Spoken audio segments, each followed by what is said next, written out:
Hey, it's Sol with another video, and today I'm going to be talking about world questesses and emissaries. While doing so, I'm going to identify some of its pluses and minuses, and how, in a way, maybe this system as it is might have overstayed its welcome. And then I'm going to talk about the future, like how can the world quest and emissary system evolve to meet some of the requests from its most frequent participants. World quests were introduced in World of Warcraft Legion, and for the most part, they were pretty well received. Back in ancient days before world quests, upon reaching max level, you, the player, had unlocked these daily quests, or dailies. From these, you got things like reputation, gold, gear, recipes, and other kinds of currencies. This is what I would call a form of pacing, or gating as some people like to call it, where Blizzard pretty much controlled at the rate at which you would obtain these recipes, reputation, currencies, and so on and so forth.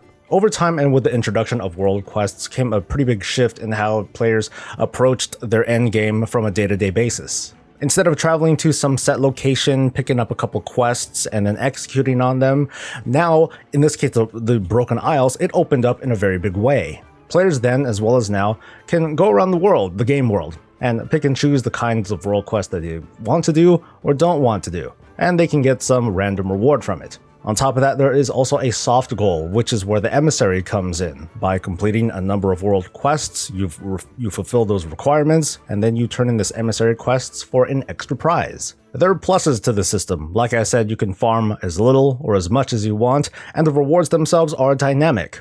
If you want to do that one world quest to pick up nuts because it gives you artifact power, cool. But the next day, it might not have artifact power available from that particular quest, and you might be like, forget it, I'll skip it and I'll do something else. This sort of system of dynamic quests and rewards made it so that players hopped around all over the place, and it kept the experience feeling fairly fresh.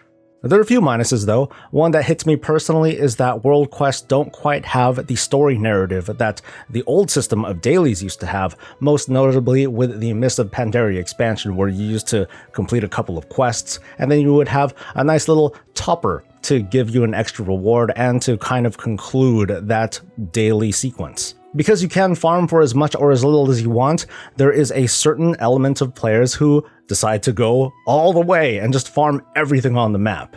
This tendency comes from several factors, including the pressure to become competitive, perhaps some sort of just compulsion to complete everything that you have laid out before you, or some other behavioral factor. Oftentimes, world quests are just really a repeat of quests that you had already completed. This is nothing new considering that this is the World of Warcraft, this is an MMORPG, and repetition is standard, but it's worth mentioning that anyway.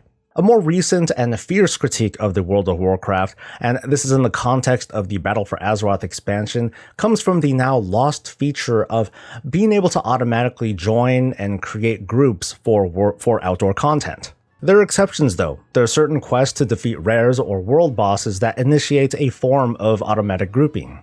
There are numerous reasons why this critique has been so loud, but it's also important to understand where these reasons are coming from as well. It's often cited that these quests are boring, and they in fact necessitate automatic grouping because, well, they're so dull and mundane that completing them faster will make them palatable. Some areas happen to be overcrowded due to decreased mob spawns or just an overabundance of players tagging and killing mobs too quickly. And while that's kind of a separate issue, that's also one more thing that contributes to this conversation. What's also cited very often is just the notion of change. I mean, we had something and then we didn't. I'm paraphrasing here, but I believe that Blizzard is trying to avoid a certain hyperbole where you, as the player, go into a world quest area, you hit a button to automatically join a group, you get into this group, and with very little, maybe even no effort, the quest is complete and the group breaks up. What I want to focus on is the time between when the group is created and when the group breaks up, because I think that it is a bad thing that this time frame is extremely short. Now, I'd also argue that instances with killing rares and world bosses are also extremely short, but Blizzard is allowing auto-grouping for that, so I'm not going to talk about that. There's an obvious convenience to grouping up to complete world quests very quickly, because it's quick. But I'd also argue that there is a certain disconnect between these participating players. The quest content is easy enough to solo, but as a group, the content itself becomes extremely trivial because they don't quite scale in a very linear way. In simple but group-focused content such as a dungeon, conversation is optional, but at least there is an opportunity to engage with a team that's fighting alongside you. In a world quest situation, that opportunity is much shorter. The quest could be over before you even really get a chance to introduce yourselves, and sometimes the participating players just don't care. So Blizzard wants to avoid that extreme situation because, at least for a time, that did in fact exist, and with the right add-on, it still does, I guess. So what we have right now is this identified audience who wants a form of automatic grouping in order to complete content faster. This, in my opinion, also creates an opportunity for Blizzard to make some pretty fun group-based content that lasts long enough to encourage but not exactly require social interaction. I know that there are many other pluses and minuses about world quests and emissaries, but I want to move on to the future of this system and see what we can look forward to. The system as a content platform hasn't evolved ever since Legion. If anything, the only change that had happened was that instead of getting a mystery box from completing your emissary quest, now you know exactly what you're going to be getting. So if anything, players do have a choice to choose whether or not they want to complete it. This transparency is pretty important in the context of the Battle for Azeroth expansion because this makes Titan Forging the only random factor that really plays in when obtaining these rewards. There's no legendaries to worry about. That's mostly what I'm getting at. In the future, if Azeroth isn't destroyed, there's going to be a post-Battle for Azeroth expansion. There's going to be a few more levels, probably another reward structure, probably some other gimmicky progression system, and there's more than likely going to be the return of world quests to help us players get along. So what can be changed or added? I'm going to get into the feature that I'm going to feature, but this is an open question for you folks at home and on the toilet. In the meantime, here's the idea that I have that I think can be an upgrade to the current system, and I call it the Tavern. I know it's not very exciting sounding, but yay! The Tavern is a complementary feature that's meant to deliver on two things. One is kind of the roleplay of going off on an adventure, as well as giving meaningful group content to complete. So imagine as a player, you're inside. You see a few other players inside too, and they're looking for a group to get some business done. You walk up to an NPC, and with a click or two, you indicate that you're looking for a job. After a few moments of waiting in there, you're put into a group with others, and you're given a series of several world quests to complete.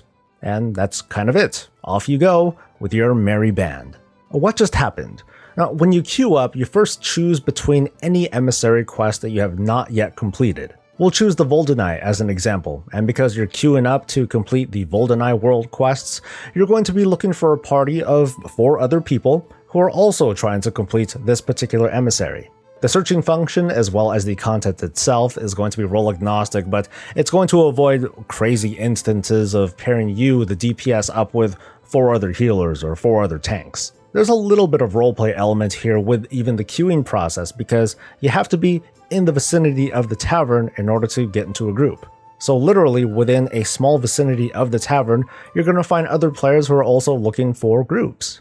Or they're all going to be stacked up in one nice little pile in front of the NPC. You get it? When you finally get into a group, you're going to be assigned a number of world quests based on the emissary that you choose. The order of these world quests is chosen at random, which also means that you have to complete them in order. And as a reminder, this is group content, so the game is going to treat it that way. This is just a hypothetical, but think of it like this. You and your team go out into the world and you're going to start tackling those world quests. Only these world quests, because they're tavern-based, all of them are going to be upgraded to rare or elite quality, which means all the mobs that you're fighting are now considered elite. This also means that the rewards that you would get from the world quest are going to be upgraded considerably. The small catch is you won't get this bag of goodies until the very, very end, which helps to make sure that everyone sticks together the whole time. Once those 3 or 4 quests are complete, you'll get one more bonus to defeat a powerful enemy in the region. So off you go for one final romp, you kill the dragon or whatever it is, and you're done, and now you can turn in. From there, you're more than free to break up the group and go turn in that tavern quest. and turning this in counts as your emissary.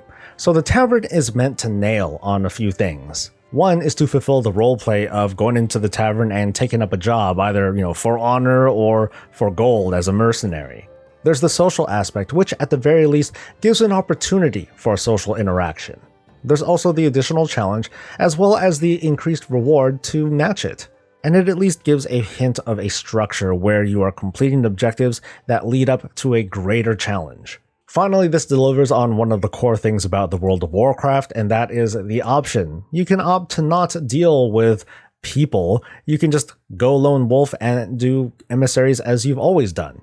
So while the Tavern is an upgrade to the emissary, but not a replacement for it, there's a certain target audience that the Tavern is aiming for. The average player who enjoys grouping and who wants to complete their emissary, and on top of that get more efficient rewards out of it. This feature, however, doesn't address everything. It's not quite designed to, so it's going to sail over the heads of the kind of player that wants to farm absolutely everything on the map. In fact, many of these kinds of players are probably going to go into the tavern, complete that quest, and then go right back out into the world and farm everything on site, and that's totally okay. I like to consider those kinds of players to be a little bit more hardcore minded or completionist minded.